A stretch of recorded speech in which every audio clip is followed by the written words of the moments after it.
আজকাল অনেকের কাছেই মেয়ে মানে খারাপ, কিন্তু কি বলতো, মেয়েদেরও ইমোশন আছে। মেয়ে মানেই নরম হবে, তুমি যা বলবে তারা সেটাই শুনবে, এমনটা তো নয়। মেয়েদের অনুভূতি অনেকটা শক্ত হয়। তুমি চাইলেই তারা তোমায় হাতের মেহেন্দির মতো করে সুন্দরভাবে আগলে রাখতে পারবে।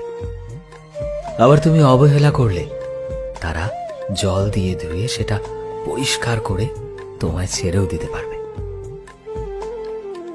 মেয়েরা যেমন নিজের পছন্দের জিনিসগুলোকে আগলে রাখতে পারে, সেভাবে নিজের পছন্দের মানুষটাকেও আগলে রাখতে পারে।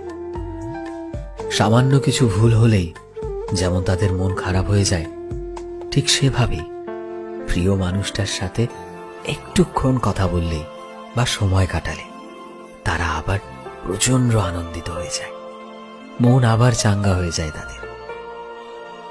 জীবনে এই লজিকটা যেদিন ভালো করে বুঝতে পারবে, দেখবে তোমার কাছে একটা মেয়ের ভালোবাসা পাওয়া খুব কঠিন বিষয় বলে মনে হবে না। বুঝতে পারবে তুমি না চাইতেই একটা মেয়ের কাছ থেকে অনেক ভালোবাসা পাচ্ছ, অনেক অনেক বেশি।